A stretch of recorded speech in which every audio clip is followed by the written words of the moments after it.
do you know how far to go? Or when you've gone far enough? People like you that think having a baby is like going shopping. Science wasn't supposed to let us down. I know I can give you a boy. You betrayed me. Sean Shackleton was 9 when his mother was murdered. I remember my dad coming up to me and basically just telling me my mum had been killed. She was gone, beaten to death. He's just seen where it happened. He now wants to know who did it.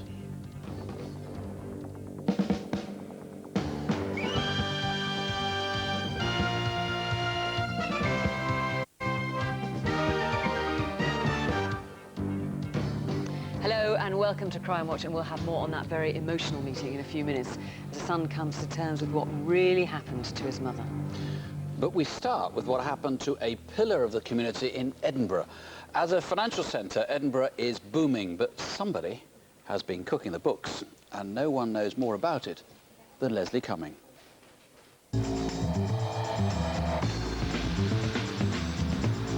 There's no doubt Edinburgh is a very safe city to live in. We do benefit from a lot of tourism. It's a very affluent city.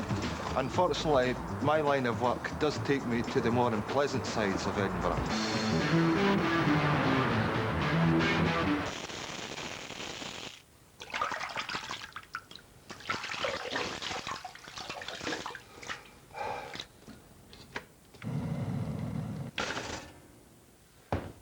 Oh, you're a gem.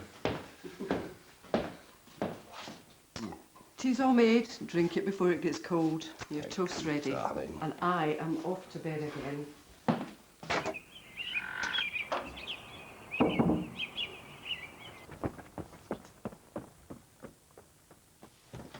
That's us, darling.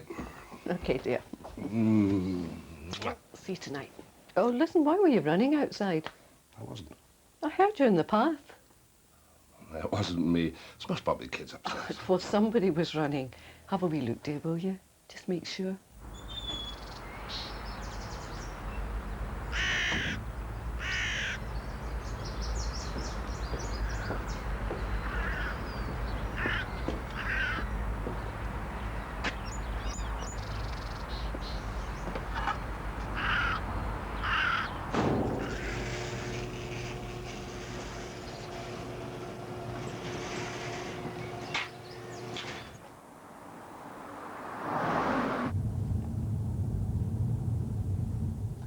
I'm the Chief Accountant of the Law Society.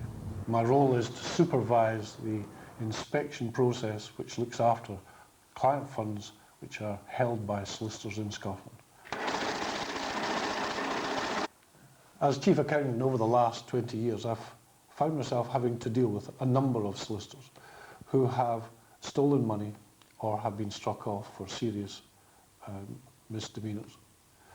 That in itself has produced a huge amount of work for me, reviewing files to see if I can identify individuals who may have a grudge against me.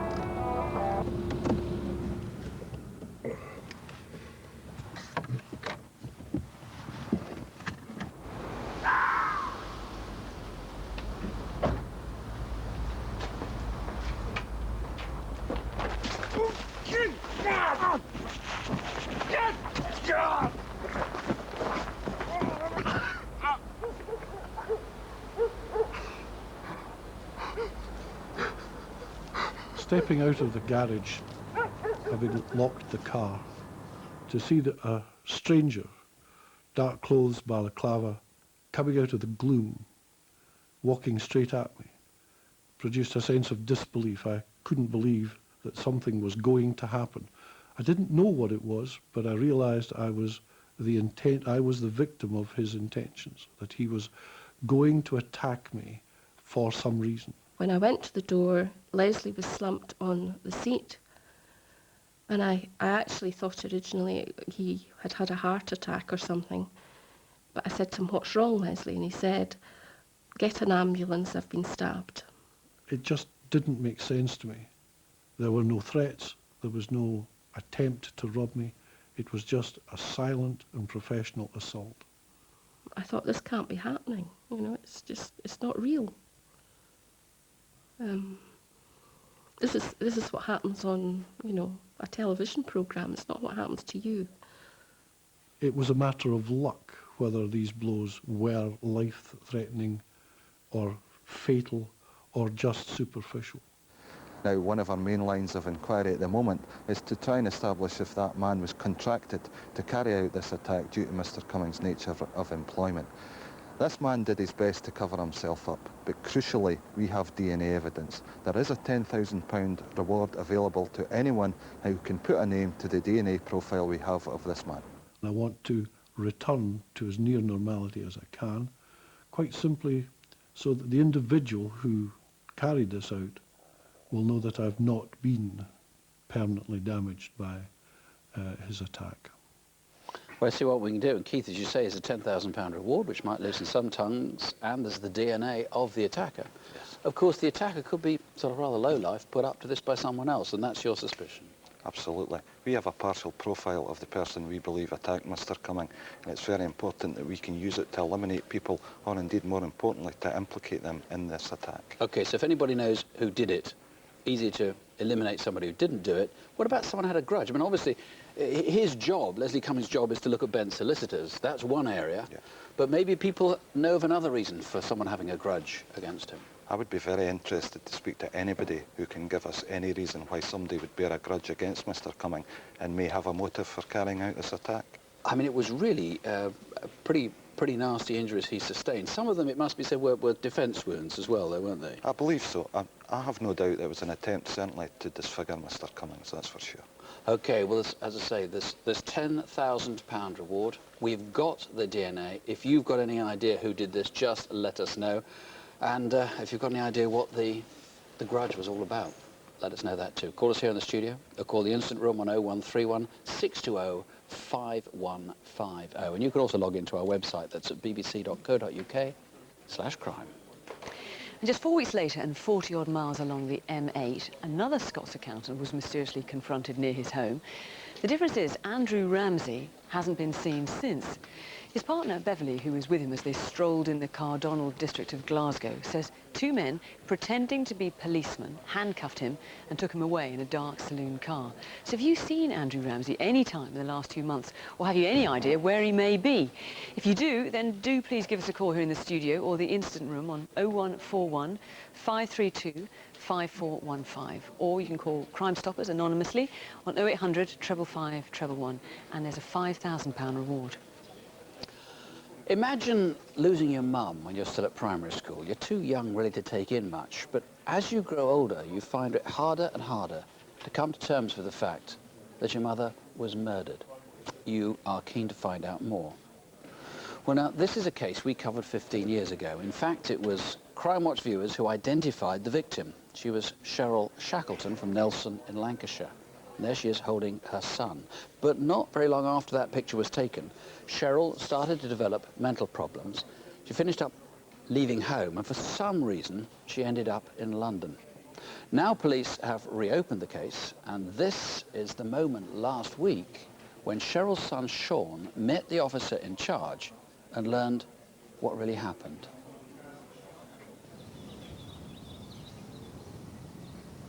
I was 8 or 9 years old. I remember my dad coming up to me and basically just telling me my mum had been killed. She was gone, beaten to death. I've always had an image in my mind of where it could be and what it could be like, but I've never known. So actually identify the place and be here, it gives it, it gives it more clarity. Whether it can ease my mind and heart in any way, hopefully it can. How you feeling? Strange, but all right. Oh, yeah. Yeah. This is the part where it all happens. Yeah. So just what do you want to ask me? I don't know anything about it, really. I know from your dad that you actually know a little bit about your mum's mental health at the time, yeah. don't you? Yeah, I mean, what did you my understand her mental health to be like at the time? Very erratic.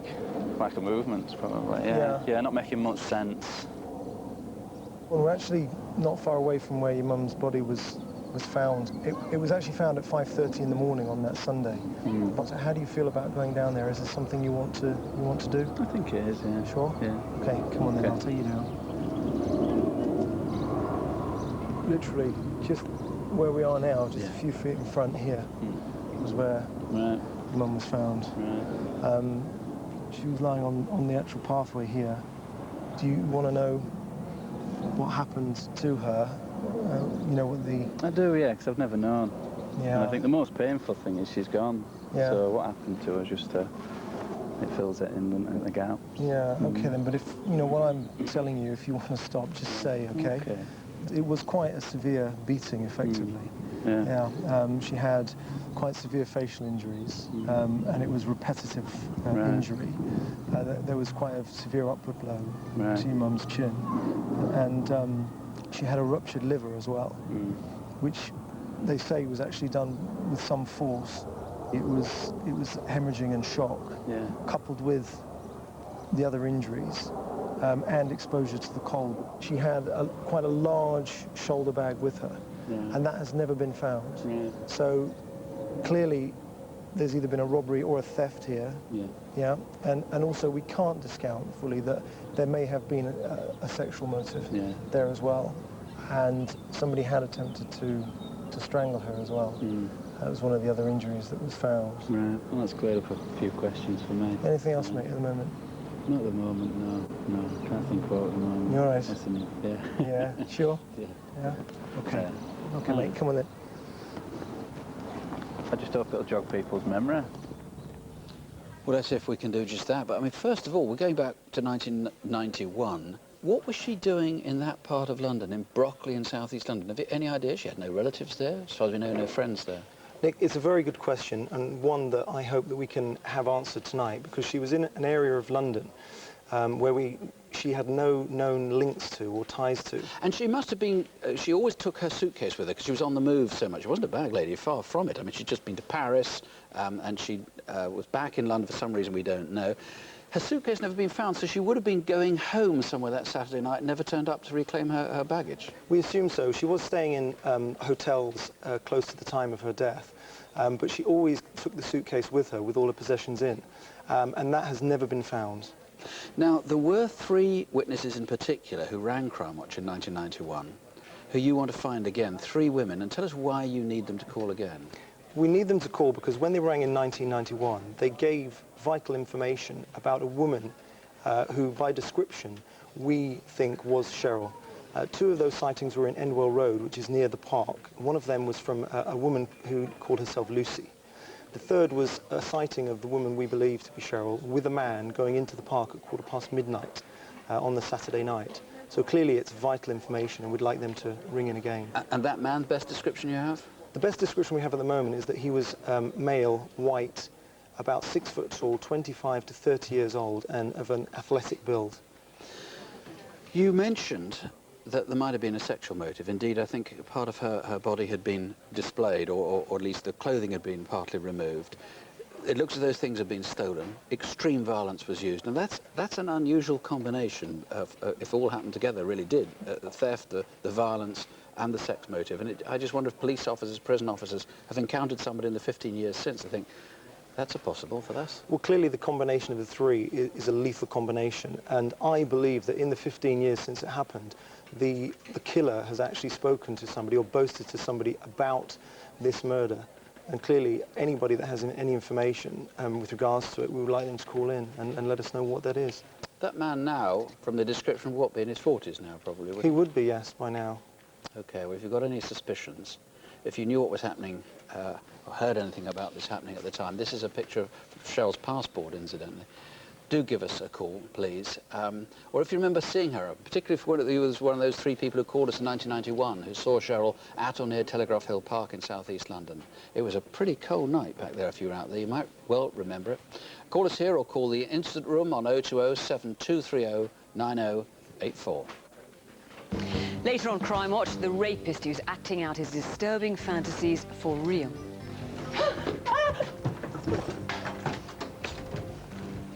Come, you love your daddy. Do you love your daddy, yeah? Do you love your daddy, yeah? Well, we've got to find that man, but first let's look at some people who have been found, and yet again we've had some outstandingly good results to report this month. We often take on the most difficult cases on Crimewatch. Even so, about a third of all of them get solved, and about half as a direct result of calls from viewers. For example, 3 weeks ago we showed you 6 men suspected of involvement in the sexual abuse of a 13-year-old, a girl in North Wales. As a direct result of Crimewatch viewers calling in, 4 men have now been charged, and incidentally, the day after the programme went out, Fred Lawler, who was already in custody in relation to these offences, was given a life sentence. But we're still looking for these two. Take a closer look at the two of them, please, and if you know either of them, call us now. Last month we showed CCTV of a stabbing at Euston Station. 2 men recognised themselves, came forward that night. They were both arrested and have been bailed. A further man's been interviewed by police after being identified on our website. 4 years ago, we showed a series of arson attacks on lorry depots right across Northumbria, causing something like £18 million worth of damage in all. 3 weeks ago, a Newcastle man was charged and he goes on trial later this year. In that same programme, 4 years ago, we featured rapes that happened in the 80s in South Yorkshire. 49-year-old James Lloyd has now been charged with 3 offences of rape. He'll be tried in July. Dominic Mylat was wanted about 6 years ago in connection with a terrible assault and rape of a woman in North London. Last year, German police arrested him and got him extradited back to Britain. He has now been convicted of rape and GBH. He's been given 2 life sentences. In October, we showed you CCTV of 2 men robbing a betting shop in Sheffield city centre. A viewer called police and brothers Leslie and Alsant Bryan were arrested. They were convicted and sentenced to a total of 13 years in prison. Last July, we showed you this man, Charles Clegg. He was wanted for dealing in Class A drugs. A Crimewatch viewer not only remembered him, but saw him 6 months later and called the police. Clegg has now been given 3 years in jail. Finally, 12 years ago, we told you about the murder of Shirley Leach. Her body was discovered in toilets in Bury bus station. She'd been sexually assaulted and strangled. 2 weeks ago, a 37-year-old man from Bury was arrested and charged. 3 weeks ago, we told the disturbing story of an innocent man who was targeted, wrongly targeted, as a paedophile because of local rumours that were completely untrue. Now, he was very, very courageous, in fact, brave enough to appeal on camera to try and find his attackers. Sadly, in another rather similar case, the victim can't do a Crimewatch appeal. He was equally innocent, but he didn't survive the attack. His name was Norman Moffat. It happened 5 years ago, and again, the key to what happened lies in the community.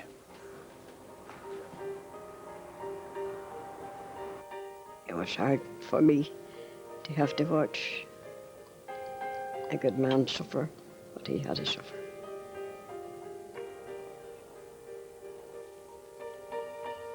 You really ask the question is, how did this happen? And why did it happen? This is Coleraine, with a population of just over 20,000 people. And I reckon I need to speak to about 12 of those people who can assist me in this case. Here we have people who set themselves up as judge, jury and executioner. And if that's not bad enough, the person at the receiving end of this was a totally innocent man.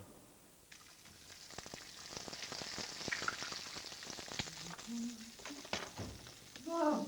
Mom! I need your help here, Mom! What's wrong? Oh, what's happened to him now? Oh, you're as white as a sheet.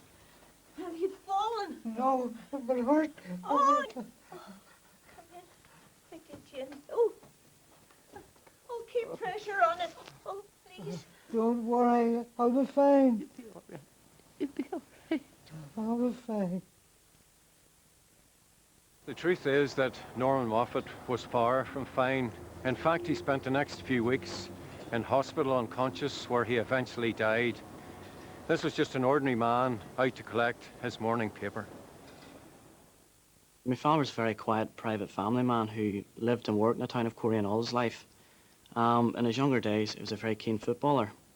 And then later in life, he developed a love for racing pigeons, which he kept up until the time of his death. He loved raising his pigeons on a Saturday afternoon. and waiting for them to come back home again. And if they didn't come back home, he wasn't too pleased.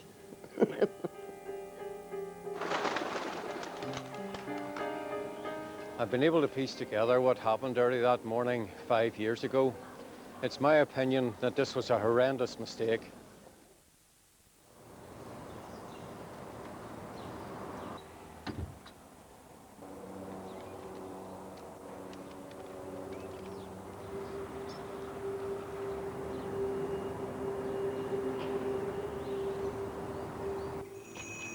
Morning, Norman. Good morning. Good morning. Thank you. Thank you very much. See you later. Thanks.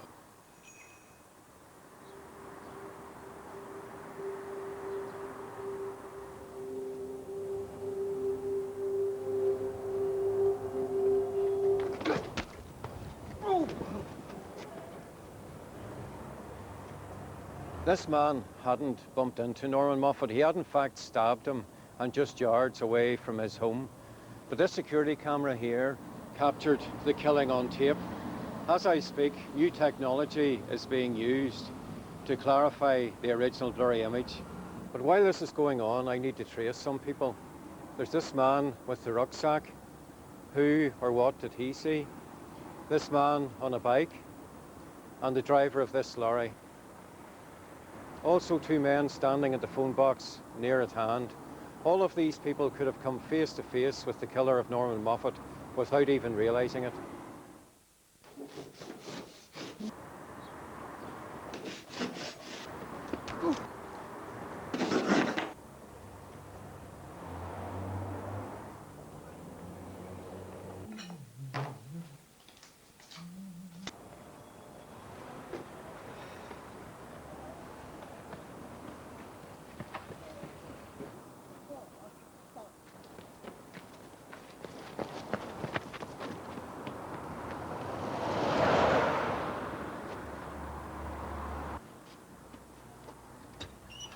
Mom! Mom! I need your help here, Mom!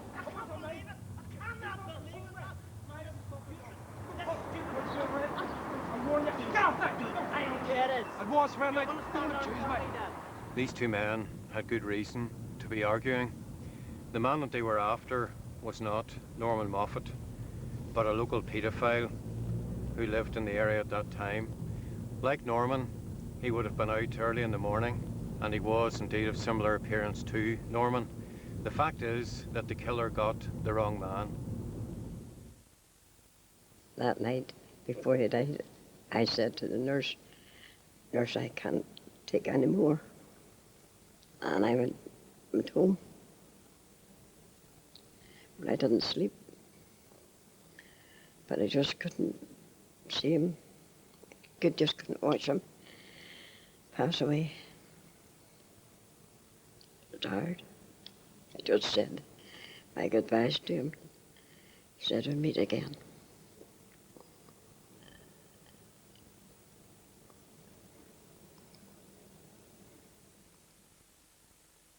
We've got people within the community here who were outraged about a paedophile they thought was getting away with it. I need those same people to feel outraged enough to come forward and assist me with this case in relation to the murder of a totally innocent man. Nigel, as you implied there, there's some rank hypocrisy here, isn't there? There are some people who said they needed to see justice done and were prepared to take it into their own hands. They're not very helpful with justice now. Now they got it wrong. That's correct. Thankfully, Nick, there are some people who have come forward and have been helpful to us even in the past couple of weeks. And we have done all that we can with the information that we have received thus far. But there's still crucial information out there, and that comes from the people that you have referred to, the people that are close to whoever perpetrated this awful crime. Now, I know from conversation we had, you're never going to let this one drop. This murder caused huge concern, and still does 5 years later in Coleraine. It's one you've actually, really got to resolve. The witnesses, we saw some of them there. There's one I know that you want to trace that we didn't see on CCTV, but there's a woman walking past when those 2 guys were having the argument, and you never traced her. That's correct. I would put this woman, she was walking up Circular Road towards the railway road, and she was on the left-hand side of the road, and she was wearing clothing that was particularly easily identified. She was wearing a speckled coloured woolen hat which was brown and white in colour, a 3/4 length duffel type coat, and she had long brown hair and wearing black trousers. Nigel, supposing after this 5 years, I live in Coleraine, I've got a pretty good idea who did it, or at least some theories. I might be a bit worried about ringing you after 5 years, because you're going to say, well, why on earth didn't you ring me back then? I mean, how are people going to be treated if they do call us tonight? We're not interested in why people haven't rung thus far. What we are interested in is getting the information that's crucial to this investigation and being able to make amenable the person who perpetrated this awful crime. I can assure people that we will be sympathetic to them, that they will be treated professionally if they come forward and give us the information. I don't want people to assume that someone else will ring as well. If they have information, no matter how small it is, I want them to come forward and tell me about it. Well, please do. Call us here at the studio. The number's always on the screen, or you can call the incident room. That's on 028 7028 0980. Now, Detective Constable Rav Wilding wants you to put some names to 5 villains, all of them caught on camera. And they are all tall guys. All 5 of them look to be around 6 foot or more, so you can't miss them. This lad tries a knife-point hold-up at a Ladbrokes in North London, but is spooked when told he's on camera. What does he do? He runs straight for another camera. And he really gets up close and personal with this one. Who is he? Watch this very tall bloke. We reckon he's 6'2", in a Jeweller's in Harpenden. He's a one-man rep company of thoughtful customer impressions. He does the hand on hip, the arms fold, the head scratch, the forward lean, the thinking buyer's chin stroke. Then he spoils the whole act by taking a ring and making a quick exit. Let's get him back in. Check out the sideburns and check in with a name. This fella belongs to the trust me I'm a guy in shorts school of thieving. Him and a mate want to get their hands on a £3 grand oyster dish in an antique shop in Wallingford, Oxfordshire. They and ah, then they lift it, bag it and leg it. But they did leave these 2 mugshots to remember them by. If you know the men with the dish, dish the dirt.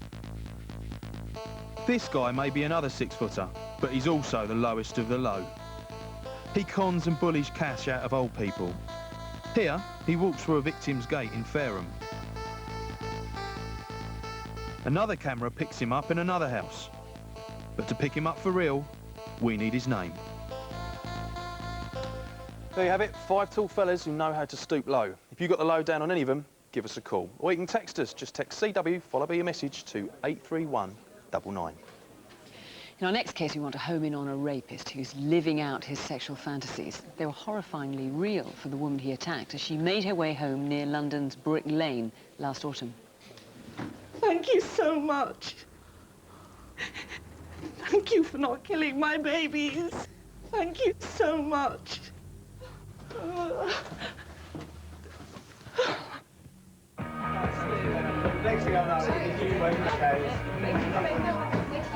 Very normal husband party, normal Saturday night. A lot of people there, a lot of people I hadn't seen for a while. It was just a really nice, sort of fun evening with a load of my friends. Should we think about making a move? Yeah, it's getting late, I think. Yeah, let's get going. Probably at about 3 o'clock, decided that we were all going to, the 3 friends that I'd gone to the party with, were going to leave and get a cab back. You all right, mate? Hi there, can we go to Brick Lane, please?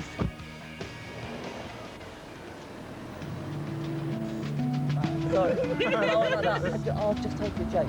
Which is like, oh yeah, and then she went... Where I live, I couldn't actually get the taxi to drop me off right outside my door because it's a kind of pedestrianised estate. Sure you don't want me to walk you to the door? No, I'm fine, darling. Take care. Night, guys. I actually saw no one, so I felt safe enough just to make the short walk back. Just a very, very normal sort of Saturday night, really, returning home. I think I heard him before I saw him. Hey, love, you have a good night, yeah? Yes, thanks. You've been out with your friends, yeah? Yeah. He was just making slightly flirtatious conversation, asked me if I'd had a good night out, and I was just, you know, all I cared about was just getting into my house, and I kind of probably talked back a bit and just said, yes, I'd had a nice night, and just was basically just getting my keys out, ready to go into my house. You're very pretty. Can I give you a kiss? No. Can I give you a kiss? No. Oh, go on, let me give you a kiss. Can I use your loo then? Yeah? No. Go on, let me use your loo. OK, use it. I made a decision that I kind of didn't want to be stuck outside with this guy getting angry because I figured he was going to attack me on my doorstep. So when he said, oh, can I just use your loo, I just thought, OK, well, I'll let him in. I'll just, you know, I'll wait by the door and hopefully he'll just leave, or he just won't get kind of aggravated and angry. I checked for the door and realised that the double lock was on, which meant that none of my housemates were in. We lived with 3 other people. As soon as my door was open and he pushed me in, I knew that he obviously was going to probably attempt to rape me. No! No, I'm gonna kiss you. I'm gonna kiss you. I'm gonna rape you. Please! I'm pregnant with twins! Please don't kill my babies! Please don't kill my babies! I tried to play to his kind of conscience, and I actually made up the story that I was pregnant. He looked a bit kind of stunned, and then said, OK, well, he basically persuaded that I was, you know, if I performed oral sex on him, then he wouldn't rape me. I've got a knife here. Do it properly, or I'll rape you and I'll stab you. At every stage of the attack, I knew that if I played it slightly wrong or angered him, that he was going to fully rape me, or that he was even going to kill me. Tell me you love your daddy. Do you love your daddy, yeah? Do you love your daddy, yeah? He kept referring to him as my daddy, and I guess I just did exactly what he wanted, so that the ordeal would be over as soon as possible. You got any money? No. I promise I don't have anything. Please, I don't have anything. There was nothing really for him to take apart from my phone. I won't call the police. I promise I won't call the police. Thank you so much. Thank you for not killing my babies. Thank you so much. Of course I wasn't thankful, but I wanted him to think that I was, and that he'd got away with it, so much so that he could leave and he wouldn't have to panic about anything, and he could just walk out of my house, convinced he got away with it. As soon as that door was shut, I sort of paused a bit, and then that was it. This guy was going to be caught, and I just picked up the phone and dialed the police straight away. You've been out with your friends, yeah? Yeah. If you look at the amount of risk that this offender has exposed himself to during the commission of the offence, it's very, very high. He attacks a female in her own home without knowing who may be inside already, who may be returning, who may be asleep upstairs. And it's as though the offender feels in some way invincible, that no matter what happens during that offence, he will be all right, he will be able to get away. He's obviously got a very rigid idea of sort of a scripted idea of how this scenario plays out in his head, and he's very forceful in terms of getting the victim to do exactly what he wants her to do. Tell me you love your daddy. Do you love your daddy, yeah? His reference to wanting the victim to call him her daddy. It's a very unusual piece of verbal behaviour, and it's something that's likely to have been heard by a number of other women. And so if there are people out there who are thinking that they may have been approached by this man, some of the hallmarks of this offence may be there, even if the offender didn't try and pursue it to the point of a sexual attack. The scary thing is that I feel that he was so confident and calm the whole way through, except when he would get really angry and violent, that I believe that he probably has certainly done this before and could well do it again. Well, the good news is we have a really good e-fit of the rapist. He's clean-shaven, Asian, with short, wavy hair, maybe 23, 24, getting towards 6 foot and stocky. And D.I. Ian Corner, what about what he was wearing? What can you tell us about that? Yeah, the night Fiona, he was wearing a grey hooded top, a white T-shirt and some black or grey baggy jeans. Now, we heard in the reconstruction there from the psychological profiler there, the way he says, "Daddy, call me Daddy." I mean, that's a real trademark, yes. Which he's very likely to have used before with other women. And also this business that he had another trademark saying "yeah" at the end of his sentence. Yeah, it's the we were looking for people who may have been in a relationship with a boyfriend who's used this type of sexual behaviour, the daddy word, and punctuating his sentences with "yeah." Hopefully that will trigger some ideas for people. And quite often people like this can be loners, they're oddballs, misfits, but he's very sociable, very confident. He doesn't fit that picture at all. He's a very confident man. Sure. He was confident enough to approach the victim in the street, very sociable. There's every possibility he's been in a relationship or is still in a relationship. This is a very confident, pushy man. He's not a loner by any stretch of the imagination. Well, we need you to put all those things together, and please have DNA, so if you've any suspicions that anyone you know could be the rapist, call. The police will know very quickly if they've got the right man. Call us here in the studio or call the incident room on 0208 217 3948. And if you've been a victim of crime, you can call victim support on 0845 30 30 900. Last September, a couple in Middlesex forgot to lock their back door at their home in Edgware before they went to bed. 3 men got in, and in the course of a burglary, used such violence they came close to killing Diane McCune and Jim Willis. And you were injured so badly, you, I gather, remember virtually nothing about it. No, I've had a few flashbacks, but nothing major. You've just come back from holiday. I've actually got some pictures of you when you were going on holiday, looking absolutely, fit as a fiddle. Mm-hmm. And then a couple of days later, you looked, well, like this. How badly were you hurt, actually? I ended up with a fractured skull, double broken jaw, broken eye sockets, and deep lacerations to the head, which needed staples. It just seems they were trying to kill you guys. You were in a different room, weren't you? Yeah, I was in the bathroom at the beginning, in the bedroom as well, but it started in the bathroom for me. They stole a certain amount of money, but that's it, just some savings. It's not as though you had a Gainsborough hanging on the wall, or anything. It was just an ordinary house. It's ordinary. Casey, have you any idea why such extraordinary violence was used in the course of an ordinary burglary? We don't, unfortunately. We don't know why this has happened to, Jim and Diana, normal, law-abiding citizens. We don't know a great deal about why it happened or who these people are. I mean, the injuries that Diane suffered were absolutely appalling, just like Jim. It's just incredible that anybody would do this. Yeah. What sort of descriptions have you got of the guys?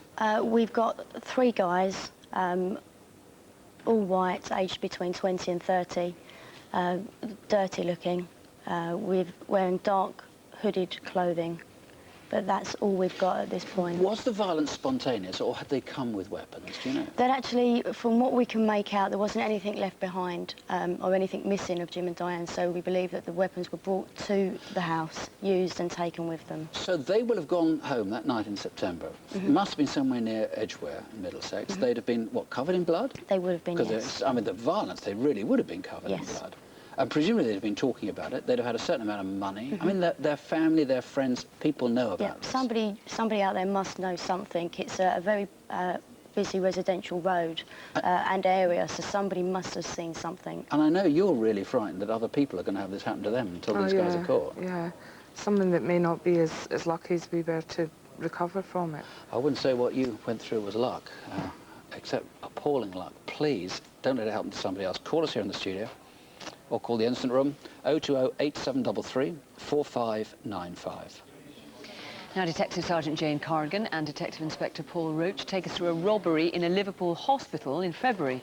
Some of the gang were togged up in balaclavas, but we hope you can tell us about one man who wasn't. We've got a fella here who doesn't seem to be in hospital for the good of his health. Take a good look at him. We think he may have some questions to answer about an armed robbery that's about to take place. Yeah, he's not involved in any of the violence himself, but we suspect he's pulling the strings for an armed gang who are hiding quite close by. And this is February this year? Yeah, it's 16th of February this year, and this male enters the hospital through the foyer and quickly positions himself next to the ATM, which is the cash machine. And this ATM is just about to be loaded up with a 6-figure sum. And we can see, look at this chap, he even gets up and speaks to one of the security staff. And then he appears to be quite busy on his mobile. Yeah, he's constantly on his mobile phone, and we suspect he's alerting the other members of the gang who are hiding when the machine's been fully stocked with money, and also when the door to the bunker has been left open. That's like his job done now. Yeah, once he's finished, he calmly puts his beanie hat on and you see him walking out of the shot. And we can see him walk out here, and that's the green light. In goes the security staff, and here come these two guys with crowbars. Yeah, you can see in this shot that this particular guy gets a crowbar across his head. And we have to remember that this gang have, in the last few minutes, held a woman registrar hostage within the hospital as well. If we take another look at it, not only are these two guys in yellow jackets, there's a third man involved, and we can see him. He's first into the bunker. There he goes. Yeah, in a few seconds' time, you see this male down here. He's a lot younger than the others. He's got very distinctive shiny brown hair. And here it is just coming up on our screen here. And this is one of the crowbars that was used in this vicious attack. Yes, it is, yeah, and they say this gang get away with a substantial amount of money. Now, we don't know much about these, but this other guy, we believe he's the main player, and we think it would be in his benefit to call us tonight. Yes, we do, yeah. He may be entirely innocent. He may be, but he's been in the hospital at the relevant times when this offence has happened, and he may have some information for us. Well, if you're this fella, or you know who he is, call us here in the studio. 0500 600 600. Hallam Tennyson's last day was a pretty good snapshot of his appetite for life. Tragically for the 85-year-old, it had a very ugly end. He was the great-grandson of one of Britain's most famous poets, Alfred Lord Tennyson. But he was renowned in his own right as a brilliant radio producer, a man who believed nothing mattered more in life than people. I think when we get shut in ourselves and can't make any kind of deep contact with other people, that is when we become sterile and dead. In his 85 years, Beryl Hallam Augustine Tennyson travelled the world, lived with Gandhi, wrote books and plays, learnt 6 languages, and even umpired at Wimbledon. And he still wasn't ready to call it a day. Happy birthday to you. My father was an incredibly energetic, exuberant, animated human being. Even though he was 85, he really behaved as if he was a lively 30-year-old. My memories of him when I was very young, sort of when I was 5, 6, 7, that kind of age, was that he was just enormously playful and very loving. He was extremely gentle and very thoughtful and very kind. He was a very loving father and he was a very, very loving grandfather. Hallam spent 3 decades as a much-admired radio producer. But his biggest challenge was more personal. When my father first came out, I really thought that he was going to make a life that was appropriate for him. I think what became more difficult was as that progressed and he became more publicly gay, and he clearly took enormous risks in his personal life and personal relationships. I know that he visited gay bars, I know that he got involved in very seedy encounters, and of course in a way it was very hard to reconcile because he was such a loving man and remained a very loving man. I don't know quite what it was that drove him to that kind of behaviour. And in a way, once he'd gone public, there was nothing holding him back from just going to those extremes, which of course ultimately led to his death, which is tragic.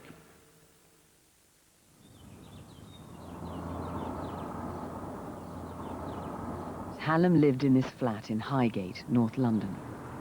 While his dramatic life had become an open book, his violent death remains a mystery.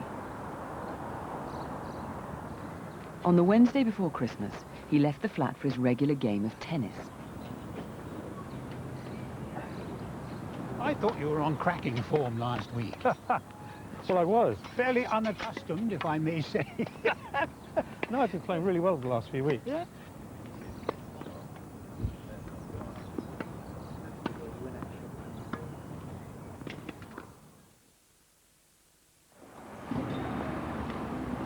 After some early afternoon Christmas shopping in town, he took the tube back to Islington. By 4:30, he was in one of his favourite haunts on the city road.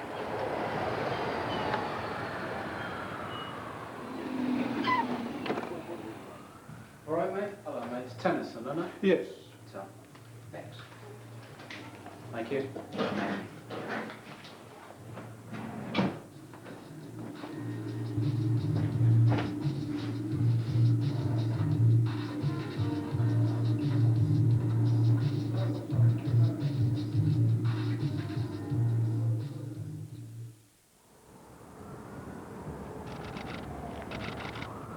At around 11:15, Hallam's flatmate got back.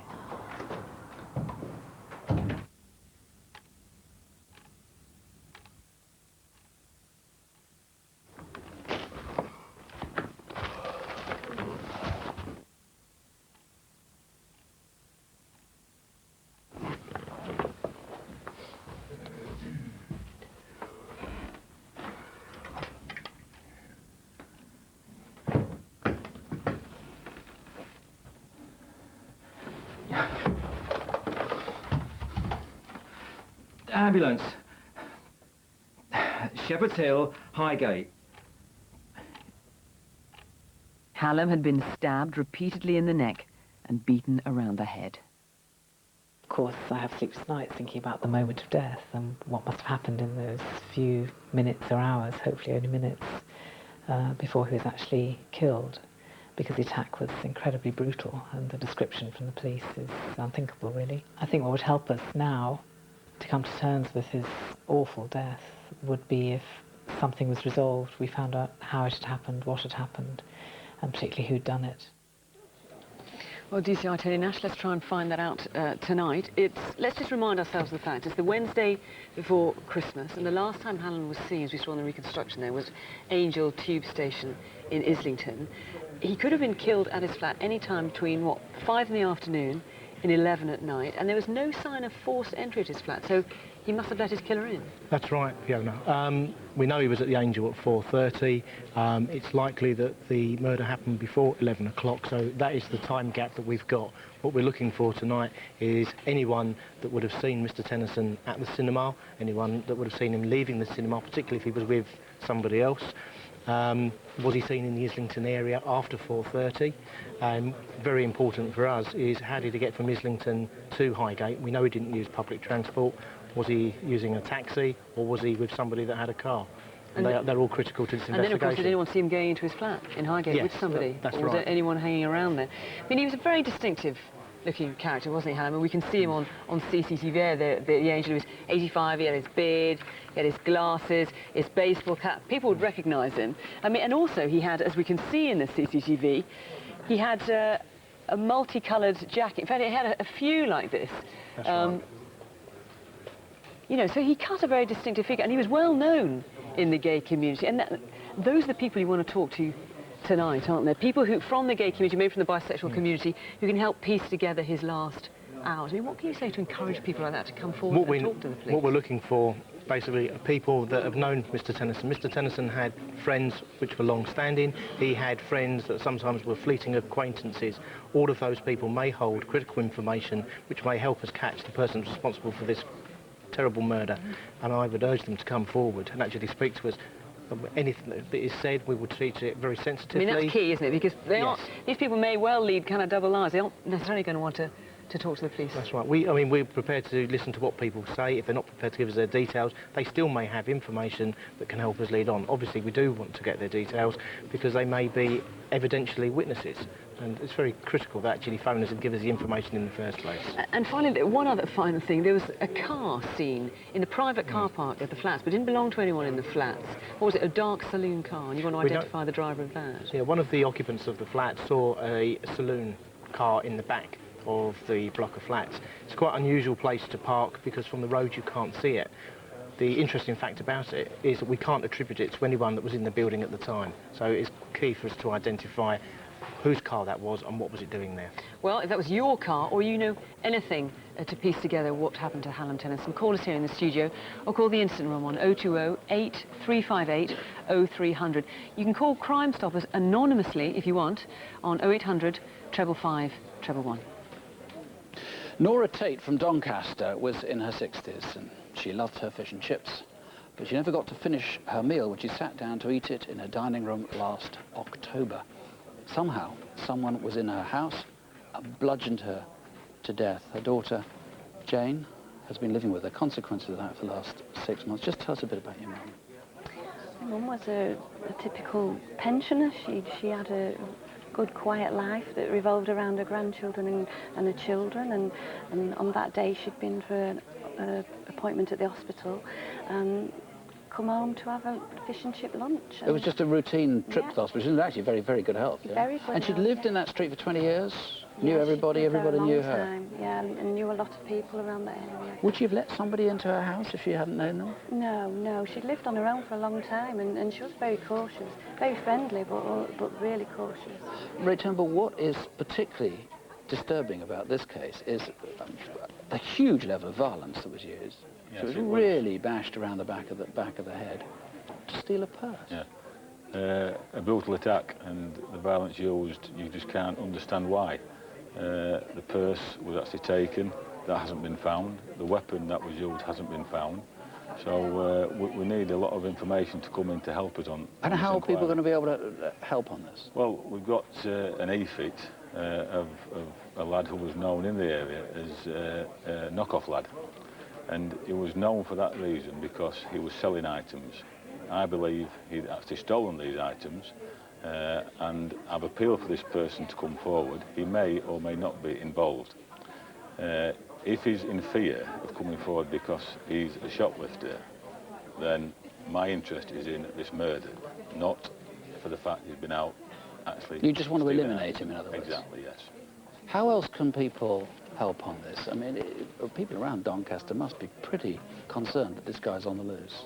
Yes. But you haven't got a description, you've got nothing else to go on. If it isn't Knockoff Lad, and you've no reason to suppose it is, you've got to eliminate that guy. What have you got to go on? Well, 6 months on, I'm fairly confident that this person who killed Nora Tate may well have passed comment to somebody about what he has done. And I would ask those people who know who's done this to come forward, think about the family, have a conscience and make that phone call. Well, Jane, we'll do our best. Let's see what we can do. And incidentally, there's a £20,000 reward that's been put up in this case. So if you're not going to call just because of your conscience, please do that, but at least call in because of the £20,000. If you can help, if you can tell us anything, you can ring us here in the studio, you can call the incident room, that's on 01302 385 772. Now, the papers have been full of promises to clamp down on violent people who get back into the community. But as Jane and Rav go through some wanted faces now, you'll see that the authorities have really got their work cut out. Dwayne St Michael Israel is from south-east London, originally from Jamaica. He's wanted for supplying crack cocaine. Now, he has extensive scars on his torso. Don't approach him, he's dangerous. 52-year-old Terence Thompson from Wolverhampton failed to appear at court on charges of assault and threats to kill his wife. He's a chef and may still be in the catering trade. As well as the Midlands, he has links in London. And Colin Gordon was also due to stand trial on 7 counts of rape and a serious sexual assault on an 11-year-old girl. He's been missing since last July. He's 36 and 6'2". He has family in Chingford and links in Milton Keynes. This Bonnie and Clyde couple are wanted for dealing heroin and crack cocaine around Redcar and Cleveland. Amanda Guy and James Campbell were due in court 4 years ago. James has a cartoon tattoo on his left arm saying "Smoke It." He also has severe scarring on his chest. Amanda has several homemade tattoos on her arms and a butterfly on her right shoulder blade. The pair may be in Ireland. And it's worth saying that we've now had several calls on the 2 men we showed you earlier, wanted in connection with the sexual abuse of a young girl in North Wales. Please, keep those calls coming in. If you know anything about any of tonight's wanted faces, call us here, 0500 600 600. Graham and Mikiko Gissing share a love of Oriental art and have collected valuable pieces all their lives. Graham, now 82, suffers from Parkinson's disease. It's a condition that's got much worse since January, when a burglar with a shotgun broke into their home. But the burglar found Graham's wife, an altogether different proposition. We met 41 years ago in Japan. So we've been together 37 years. It was a Sunday.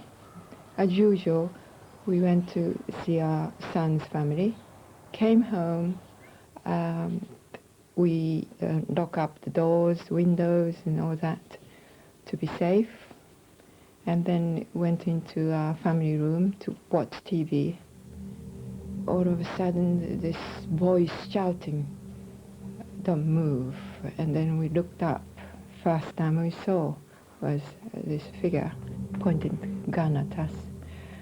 He tied Graham up very quickly, and as soon as he'd done it, he demanded that I should get up.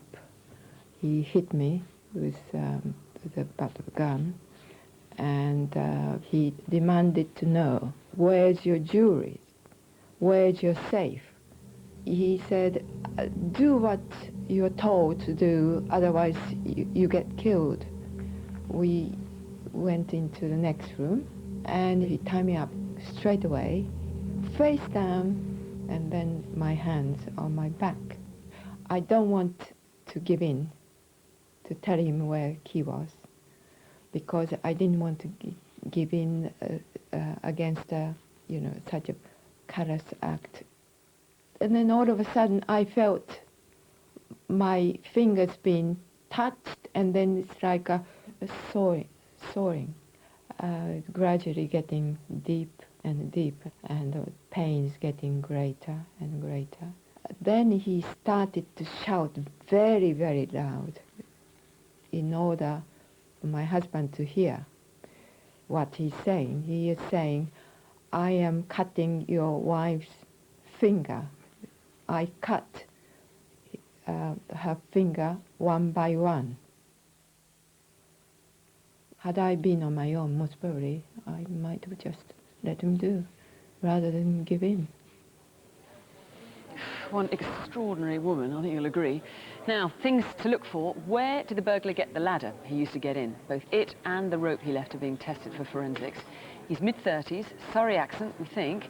The only really distinctive thing about him were his trainers, which had 2 silver stripes across the toe that had been blacked out. You can see some of the jewellery taken, earrings, pendant, and take a look at this diamond-encrusted giraffe on the lapel. And on top of that, stolen items included gold talisman used on samurai swords, gold and silver zodiac signs, 2 small Buddha statues, and a selection of precious coins. There's a sizable reward for information leading to a conviction, £25,000. So call us here in the studio, or call the incident room on 0845 125 2222. Well, after a steady start, the calls have been flying in. We've had several names being suggested for the Brick Lane rapist, and one caller has asked to see that e-fit again, so we'll see if we can do that for you. Now, remember, the description was a mid-20s male, about 6 foot tall, stocky, and he had distinctive words, saying yeah at the end of every sentence, and asked, call me daddy. Very strange behaviour on that sickening male. Now, we've also had some good calls on Leslie Cummings' attack. We've had a name put forward for him, for that attacker, which is looking good. And the Edgware attempted murder, the 3 attackers that attacked those poor couple in their home and nearly killed them, we've had 3 names now put forward for those, so that is looking very good. As ever, the lines are still open, and you can help with any of our cases, please do give us a bell. Sounds good, and details on tonight's other cases are on our website, bbc.co.uk/crime. Our phone lines are open until midnight tonight, and from 7:30 until midnight tomorrow. We're back after the news with Crimewatch Update at 10:35, later in some parts, so join us if you can. Crimewatch next time is on Tuesday, May the 23rd, but don't forget, Update, do join us later tonight. Whatever happens, don't have nightmares. Sleep well. For now, for both of us. Good night. Good night.